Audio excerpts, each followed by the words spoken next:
E aí pessoal, tudo bom com vocês? Sejam bem-vindos a mais um vídeo do canal Boas Leituras. E hoje não vai ser uma boa leitura que eu vou comentar. Na verdade, esse vídeo, como vocês viram pelo título, é a leitura mais decepcionante do ano de 2024. E eu tô falando do Peter Parker, o sensacional Homem-Aranha, do Chip Zdarsky. Esse quadrinho em si, gente, era um quadrinho que eu não tava do meu radar. Quando a Panini anunciou que ia publicar isso, eu vi muita gente comentando que isso aqui era super legal, que era um back to basic, um feijão com arroz super divertido. E aí, em uma das promoções da Amazon, eu acabei pegando esse material. Eu achei que seria, no mínimo, um material divertido. Eu não esperava nada muito complexo, nada muito revolucionário, até porque essa não é a proposta desse material. Mas, gente, eu achei isso aqui tão ruim, tão ruim. No começo eu ainda fui generoso. Eu diria que isso aqui era um material nota 6, mas depois de um tempo pensando mais sobre essa obra, não tem como. Eu não gostei do Homem-Aranha do Chip Zdarsky, né? Esse que é um autor que atualmente está escrevendo as histórias do Batman. Muita gente gosta, muita gente detesta. E aqui no Homem-Aranha, ele tenta trazer para o personagem esse Homem-Aranha mais. Deixa eu ver se a câmera foca um pouquinho aqui. Deixa eu dar um zoom aqui. Um Homem-Aranha com uma pegada mais aventuresca, um Homem-Aranha mais piadista. A arte do Andy Kubert, Adam Kubert, acaba ajudando nessa narrativa que ele se propõe a fazer. Porém, gente, essa é uma história que eu acho, esse é um encadernado que traz histórias pouco inspiradas, com temas que eu acho que já estão bastante batidos e que é cheio de artifício de roteiro bastante preguiçosos, ao meu ver.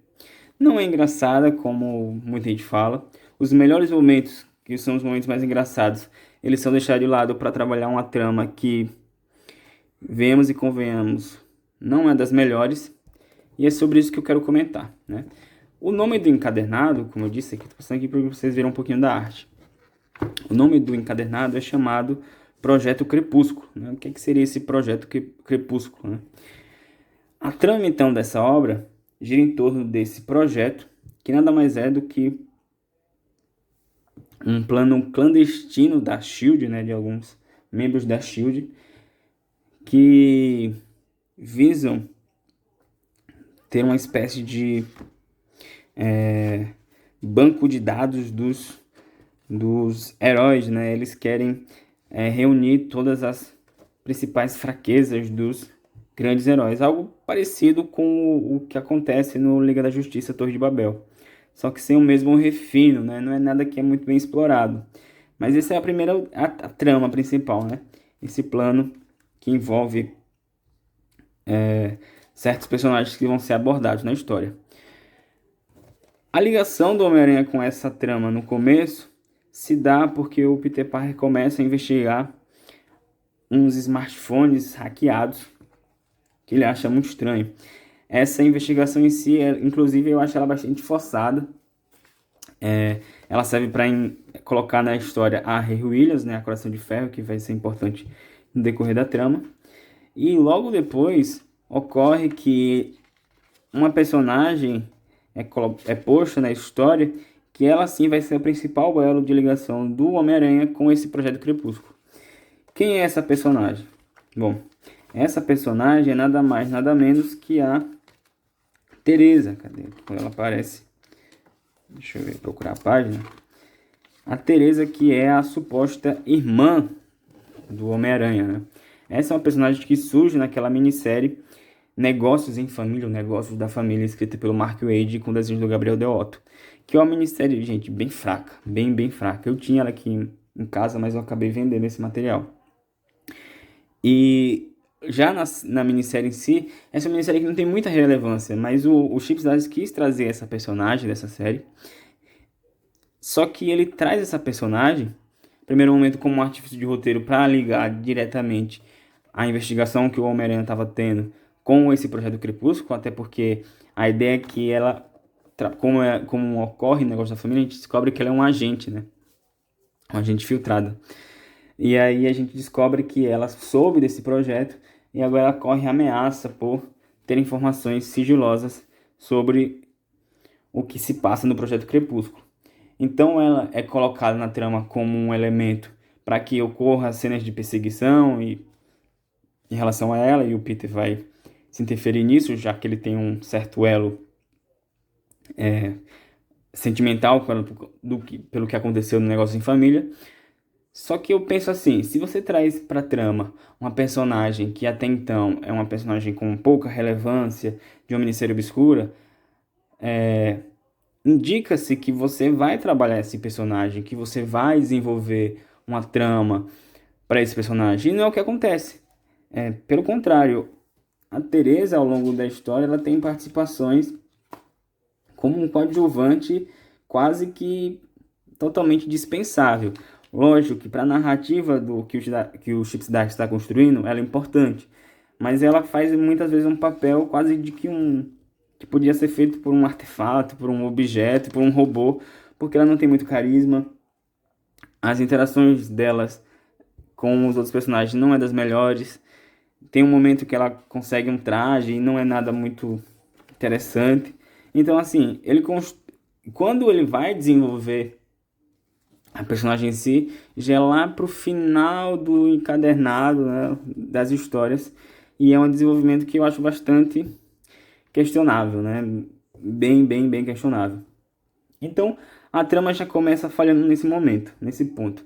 Ela apresenta um personagem, não desenvolve ele. Enquanto isso, outro personagem que é mostrado aqui na história, que é o Tocha Humana, logo no começo aqui, ó, que faz uma parceria muito legal com o Homem-Aranha, é pouco desenvolvido, ao meu ver.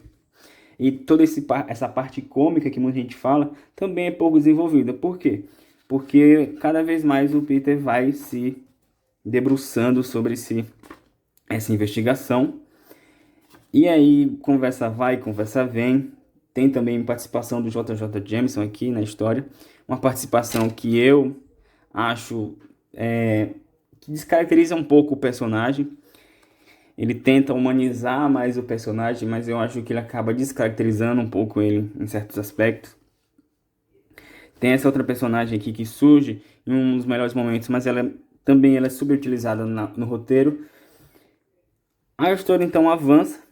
A gente então conversa vai, conversa vem, ação, perseguição, nada muito interessante. Até então a história vivia de bons momentos, mas momentos assim que não são suficientes para segurar não só a trama que o Zdarsky está construindo, como também todas as edições, sabe? Não é nada que empolga muito ou que diverte.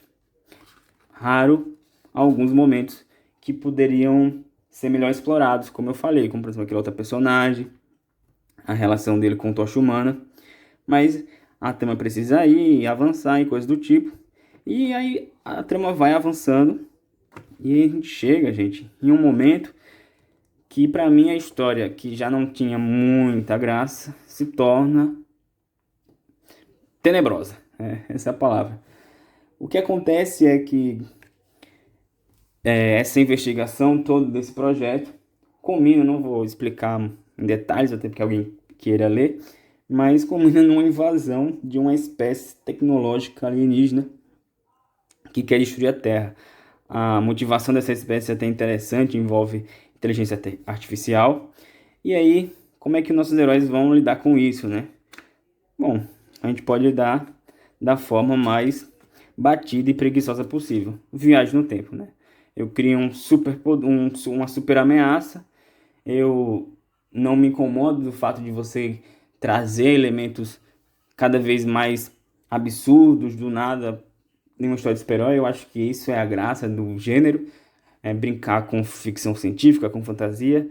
Mas se você traz algo desse calibre, tenta resolver com algo mais criativo. Não vamos tentar apelar para o de sempre, que é a viagem no tempo.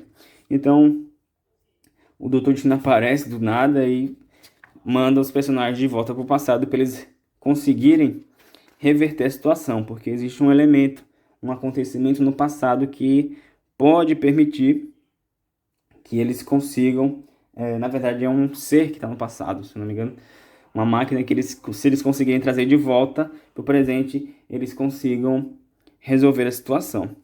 E aí o Dr. Destino fala algo para os personagens quando eles vão viajar no tempo, de que a viagem no tempo que eles vão fazer, eles não precisam se preocupar com a continuidade, né? Que o que eles fizerem no passado não vão afetar o presente, né? Ele fala algo desse tipo para eles, personagens, né? A gente sabe que o principal problema de viagem no tempo é justamente esse, né? Os acontecimentos do passado sempre interferem no futuro dos personagens, né? Então, por isso que muitas tramas são baseadas nisso, né? Mas o Doutor Estranho disse que não vai acontecer nada. Então, os personagens, então, partem, então, pro passado. Eles acabam voltando mais do que eles deveriam. E aí tem uma certa homenagem do Chip Zdarsky às primeiras histórias do Homem-Aranha, quando o Homem-Aranha encontra a versão dele jovem. Essa parte até que é legal. Eu sei que ele faz algo parecido com o Batman também, alguém já me disse isso, que tem uma parte que o Batman encontra outras versões do passado e coisas do tipo. Só que o Homem-Aranha tá passando o guarda aqui na rua. O Homem-Aranha, ele acaba interferindo completamente no seu passado de uma forma extremamente, ao meu ver, displicente. Por mais que o Dr. Stone tenha falado aquilo, eu acho que, sei lá, eu acho muito forçado. E venhamos e convenhamos, né? Eles mexem no passado. Quando eles voltam para o presente, opa, tudo está mudado. Então, acho que o Dr. Destino deve estar enganado. E aí eu acho, poxa, gente, como assim? É sério que essa explicação não teria como construir melhor que essas alterações ocorressem de uma forma inevitável? Porque elas aconteceram de uma forma totalmente banal, porque teoricamente foi estabelecido regras de que eles podiam fazer isso. Agora não pode. E aí isso gera um universo onde o Osborn toma conta do planeta e existe o Peter Parker agora trabalha para o Osborn e existe uma certa vigilância em cima dos super-heróis. Bastante clichê de universo alternativo. Aí você tem sequências na horizontal, que pra que isso? Não tem nem ação nessa sequência aqui. Parece que a gente voltou os anos 90, até amassei o quadrinho aqui. E aí, mais enrolação, uma ação que não encanta muito, uma trama que não vai pra frente, e quando vai de uma forma que arrastada. Aí os personagens voltam pro presente, eles conseguem recuperar o que eles precisavam lá no passado, depois de passar por toda essa parte que não teria porquê, totalmente batido, totalmente sem nenhum porquê na história. O Peter Parker, então, acaba transcendendo de certa forma a partir de uma loucura de ficção científica envolvendo uma inteligência artificial, e aí a gente vai ter o confronto final com o vilão, que é esse vilão aqui. E esse é um vilão, gente, que é construído ao longo da história, que ele tem um passado traumatizado, traumático, né? Então a ideia é que o Homem-Aranha, então, ele vai tentar derrotar esse inimigo, apelando justamente para entender as suas motivações e tentar resolver isso da forma mais amigável possível. Porque esse é aquele típico vilão que ele tenta fazer o bem e está fazendo o mal. Sabe aquele tipo arquétipo de vilão que às vezes uma conversinha é o suficiente. Lógico que a conversa não começa tão facilmente, então tem muita ação. Mas aí, gente, aí vem a cena que eu acho que culmina esse quadrinho para eu achar ele tão ruim. Quando finalmente o Peter Parker consegue confrontar o vilão, ele faz isso meio que entrando na mente do vilão, se conectando uma coisa assim. Você acha que o Zdarsky vai preparar um texto para tentar convencer, tentar expor, utilizar toda a experiência do Homem-Aranha para isso? Mas não, simplesmente não. O Homem-Aranha simplesmente expõe toda a sua vida, todo toda a dor que ele passou em vida pro vilão, e o vilão fala assim, nossa, cara, como você sofreu. Eu acho que eu vou desistir do meu plano. É isso. E acabou. Sabe? Alguém pode dizer assim, ah, gente, mas talvez seja uma homenagem que o Dark tá fazendo ao Homem-Aranha, porque o Homem-Aranha ele é um herói trágico, né? Ele é um herói marcado por tragédias. Mas eu acho que, de qualquer forma, eu acho que ele menospreza um pouco o leitor, porque a gente espera, ele construiu essa história ao longo de tantas edições para dar um desfecho que nem se dá o trabalho de tentar explorar mais essa parte da dor do Homem-Aranha, né? A gente não vê o que o personagem viu, né?